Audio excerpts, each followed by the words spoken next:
Hai Sobat Politician Academy. Pada saat vlog ini dibuat, para paslon kepala daerah sedang bersiap-siap untuk mendaftarkan diri mereka ke KPUD untuk mengikuti proses pilkada selanjutnya. Nah, banyak sekali pertanyaan yang diberikan ke saya. Mereka menanyakan apa sih resep untuk bisa menang di dalam pilkada.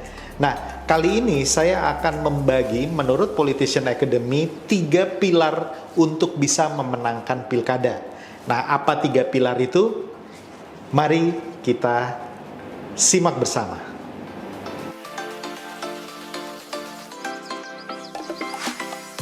Pilar pertama dalam pemenangan pilkada adalah logistik atau dana yang mencukupi.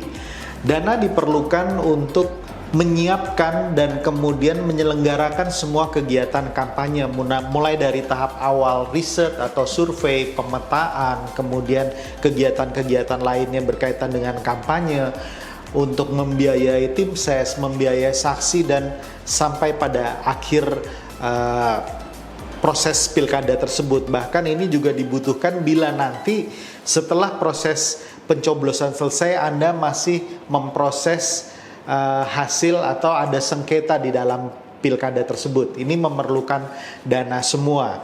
Jadi nonsens kalau ada orang menyatakan bahwa untuk masuk sebagai kepala daerah Anda tidak memerlukan uang. Itu bohong besar. Anda memerlukan dana yang cukup.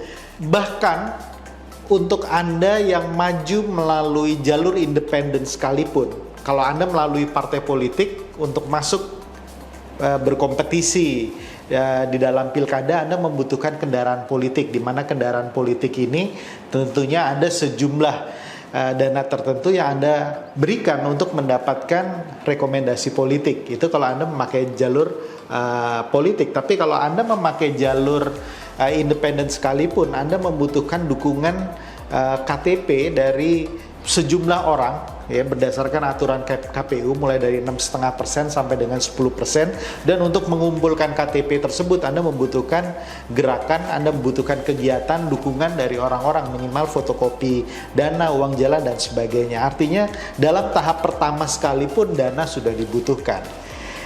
Nah, tapi saya memiliki 2 catatan untuk masalah dana. Yang pertama adalah dana yang besar tidak menjamin juga Anda bisa menang. Mungkin Anda pernah mendengar kepala daerah yang berhasil dengan dana yang relatif lebih kecil dibandingkan dengan kompetitornya. Saya juga pernah membimbing kandidat yang dananya relatif terbatas, tapi dengan cara yang tepat yang nanti saya akan bahas di pilar kedua dan ketiga, dia bisa memenangkan pilkada tersebut.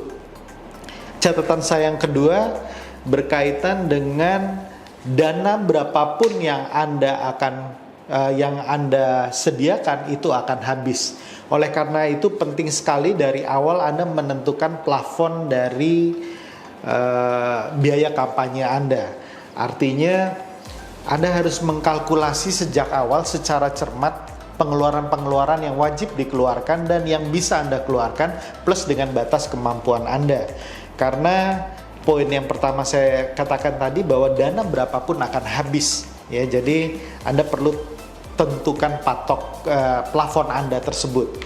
Nah, berapa besarnya dana ini sebagai gambaran saja. Sekali lagi, besaran dana yang dikeluarkan oleh seorang paslon itu ditentukan oleh besaran wilayah, populasinya, sumber daya di daerah tersebut, DPT-nya, TPS, dan lain sebagainya. Banyak sekali pertimbangan. Tetapi secara umum saja untuk di sebuah wilayah yang relatively miskin atau kurang, seorang paslon perlu mengeluarkan dana sekitar minimal 5 miliar. Nah, tapi sekali lagi tergantung dari kabupaten dan kotanya. Tentu saja untuk level provinsi dana yang dibutuhkan jauh lebih besar. Bisa berkisar di angka 20 sampai 30 miliar dan seterusnya, ya. Sekali lagi tergantung daerah dan sebagainya. Tapi ini hanya gambaran saja kira-kira berapa besar dana yang harus dikeluarkan. Pilar yang kedua dari pemenangan pilkada adalah tim ses atau tim pemenangan yang solid, loyal, dan efektif.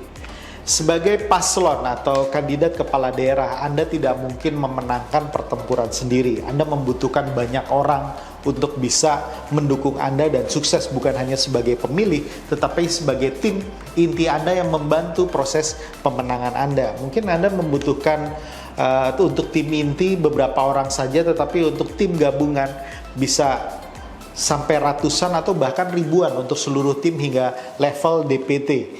Nah, tentu saja Anda perlu cermat memilih orang-orang tertentu di dalam tim Anda, disesuaikan tentu saja dengan kemampuan mereka, tingkat kepercayaan Anda, profesionalisme dan lain sebagainya. Karena banyak sekali kejadian di mana seorang calon atau paslon kepala daerah yang gagal itu bukan karena calonnya nggak baik, tapi calonnya sangat berkualitas, dananya cukup, tetapi dia tidak memiliki tim ses yang baik, tidak memiliki tim ses yang profesional, sehingga jatuhnya diakibatkan oleh tim sesnya itu sendiri, di mana tim sesnya melakukan tindakan-tindakan yang tidak terpuji seperti mengambil dana, kemudian tidak menyebarkan atau mendistribusikan dana atau APK, kemudian tidak menjalankan tugas dengan baik dan lain sebagainya.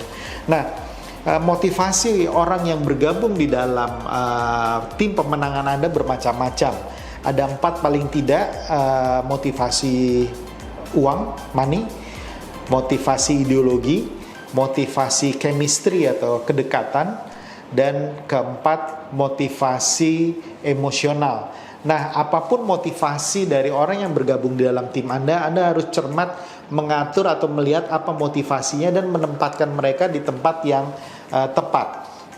Artinya di sini butuh kemampuan manajemen dan leadership dari Anda sebagai kandidat untuk bisa memimpin tim tersebut. Tentu saja yang namanya tim ses ini harus senantiasa dievaluasi, dimonitor bagaimana pergerakannya dan lain sebagainya, karena pilkada itu ibarat seperti gula yang akan dirubung, akan dikerumuni oleh semut-semut yang ada ya. Kenapa saya bilang gula? Karena orang paham di dalam sebuah putaran pilkada banyak dana yang berputar, di mana paslon-paslon tersebut akan mengeluarkan dana yang relatif besar untuk waktu yang relatif pendek. Oleh karena itu hati-hati dengan para petualang politik di luar sana.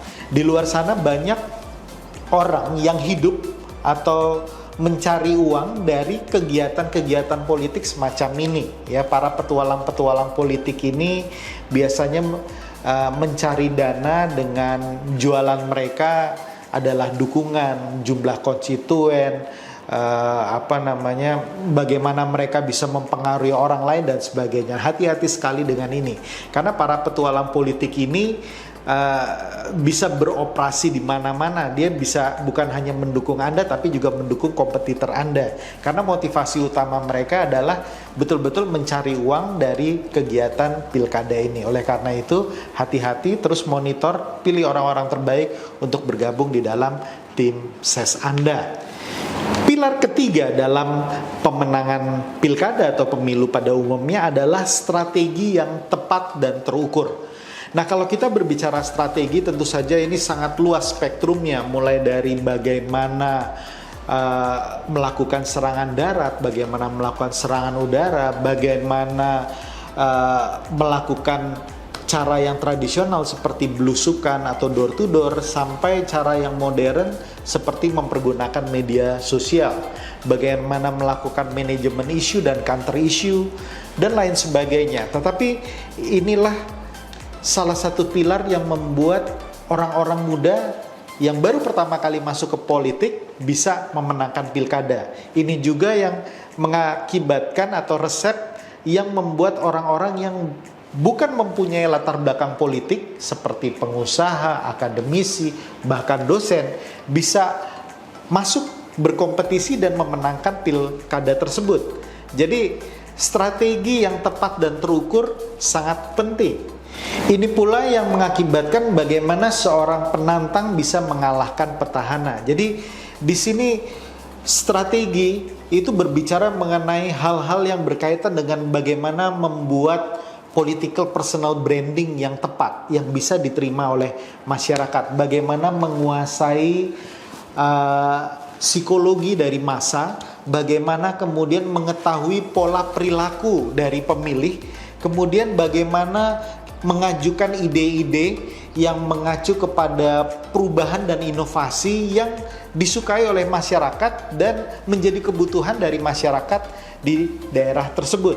Nah, ini semua berkaitan dengan strategi. Jadi ini adalah pilar ketiga di antara dua yang saya sudah sebutkan sebelumnya, yang juga mempengaruhi. Artinya Anda bisa memiliki dana yang besar, Anda bisa memiliki sebuah tim ses yang solid, tetapi kalau strategi yang Anda pergunakan keliru dan salah, Anda tidak akan terpilih. Jadi ini adalah 3 hal penting, 3 pilar untuk memenangkan pilkada atau pemilu yang selama ini kami praktekkan di dalam proses pemenangan kandidat, baik di pilkada, di pileg, atau pemilu secara umum.